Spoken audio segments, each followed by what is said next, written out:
تو نو پلے کا انتظام وہ کر کے گئے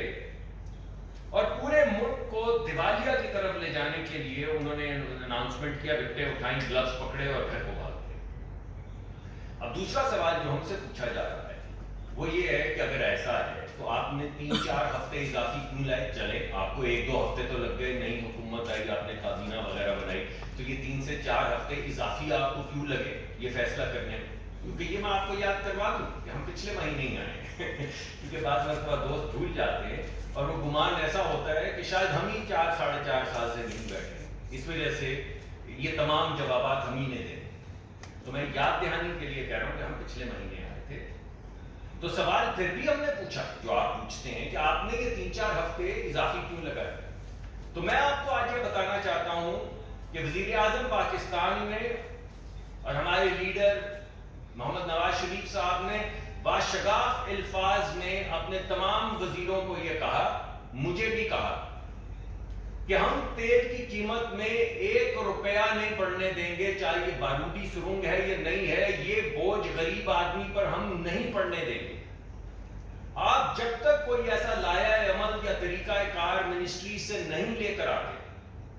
جس سے یہ روزے روشن کی طرح عیاں ہو جائے کہ غریب آدمی جو ہے اس کو یہ اضافی قیمت جو ہے اس کے اثرات اس پر نہیں پڑیں گے، جب تک آپ وہ مقدمہ، جب تک آپ وہ طریقہ کار، جب تک آپ وہ اسٹریٹجی نہیں لے کر آئیں گے، ہم تیل کی قیمت نہیں بڑھائیں گے۔ اس سلسلے میں کئی تجاویز وزیر اعظم صاحب کو دی گئی۔ میری نظر کے سامنے 3 مختلف اسٹریٹجیز، 3 مختلف لائحہ عمل وزیر اعظم صاحب کو دیے گئے۔ ہر مرتبہ جب ہم ان کے پاس گئے انہوں نے بتایا کہ اس بندے کا کیا ہوگا، اس طرح کے لوگوں کا کیا ہوگا، اور جو پیرامیٹر ہمیں دیا گیا وہ یہ تھا کہ غریب آدمی کی ڈیفینیشن یہ ہے کہ کوئی بھی شخص جو 20-30-35 ہزار روپے کماتا ہے اس پہ اضافی بوجھ نہیں پڑنا چاہیے۔ کچھ بوجھ ہم اٹھائیں گے، حکومت اٹھائے گی جو اٹھا رہی ہے،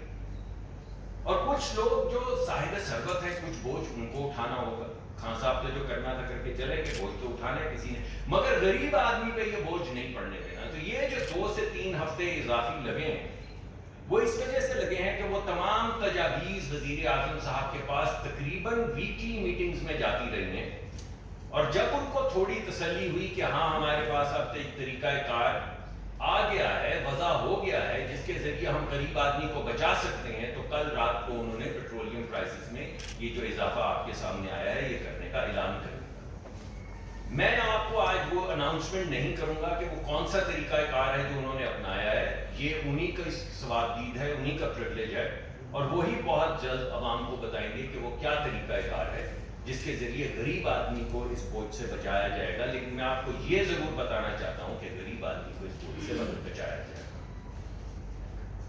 دوسری بات یہ تو ہو گئی، پہلی بات کہ جو پیٹرول کی قیمت بڑھی ہے، کیا سرنگ لگائی گئی، کیا بربادی کا انتظام کیا گیا، اور اس سے بچنے کے لیے ہمیں کیا کیا کرنا پڑا، وہ میں نے آپ کے سامنے رکھ دیا۔ اب دوسری بات کرتے ہیں ذرا روس۔ دیکھیے جب ایک ملک دوسرے ملک سے بات کرتا ہے تو یہ کوئی دین محمد کی بیٹھک تو نہیں ہوتی نا جہاں پہ آپ لوڈو کھیلنے شام کو جاتے ہیں یا کیرم بورڈ کھیلنے جاتے ہیں کہ ہم کل گئے تھے، ہم نے لوڈو کھیلی، سانپ نے کاٹا، ہم نے لوڈو ہی الٹا دی۔ ایسے تو نہیں ہوتا کہ یار میں تمہاری بیٹھک میں کل آیا تھا، بات تو ہوئی تھی نا، ہماری نہیں ہوئی تھی۔ جب ملکوں کے مابین کوئی معاہدے ہوتے ہیں تو ان کی جو شکل ہوتی ہے وہ یا تو ہوتی ہے G2G اگریمنٹس کی، گورنمنٹ ٹو گورنمنٹ اگریمنٹس کی، یا ایک حکومت کا دوسری حکومت سے معاہدے کی شکل میں یہ بات کی جاتی ہے۔ اگر معاہدے تک نہ پہنچے ہوں تو ایک چیز جس کو میمورینڈم آف انڈرسٹینڈنگ کہتے ہیں وہ سائن کیا جاتا ہے، جس میں لکھا جاتا ہے کہ اگرچہ یہ کانٹریکٹ نہیں ہے، ابھی لازم نہیں ہے کہ ایسا ہو، لیکن ہم اس بات پہ نان بائنڈنگ طریقے سے اگری کر رہے ہیں کہ ہمارا انٹینٹ یہ ہے، اس وجہ سے یہ کاغذ ہم سائن کر رہے ہیں۔ میں آج آپ سے اور آپ کے ذریعے عوام سے یہ پوچھنا چاہتا ہوں کہ بھائی وہ کاغذ کہاں ہے؟ یہ بھی وہ صفحہ ہے غداری کا، یہ دیکھیے وہ صفحہ، میں آپ کو بتاؤں گا نہیں اس میں کیا ہے، لیکن اس سے ثابت ہوا کہ یہ سب غدار ہے۔ یہ بھی وہ صفحہ ہے، پہلے امریکہ اور اب روس۔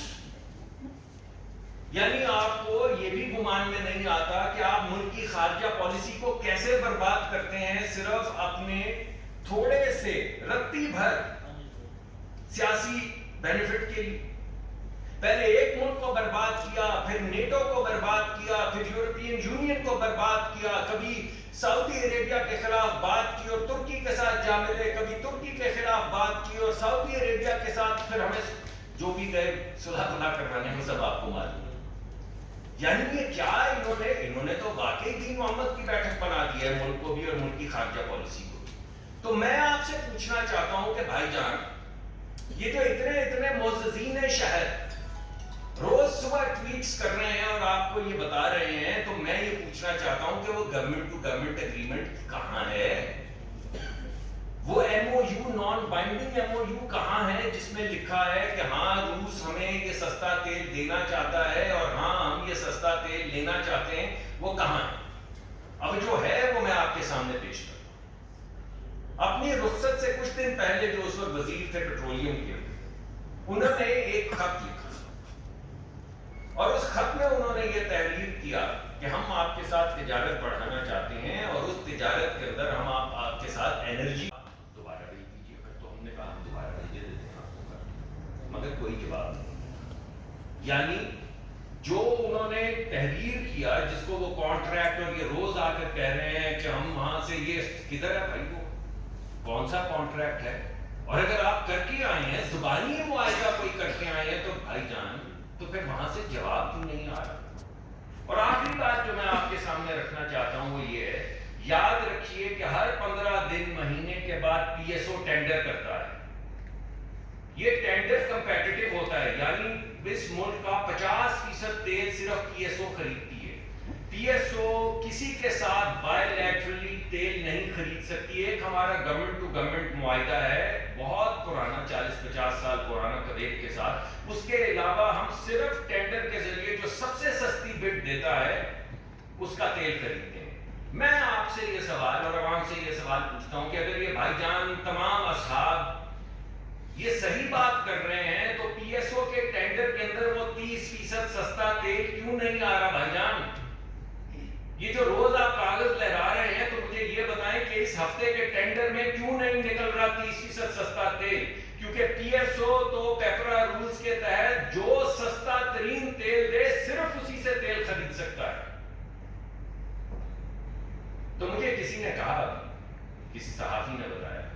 کہ ایک صاحب ہیں جو کسی پرانی حکومت کے جاننے والے کسی صاحب کے بہت قریب ہیں، جو ٹریڈر ہیں، انہوں نے کہا کہ میں یہ آپ کو مال لا کے دے سکتا ہوں۔ تو میں نے ان کو گزارش کی کہ اس ٹینڈر میں انشاءاللہ ان کا پورا ضرور نکلے گا۔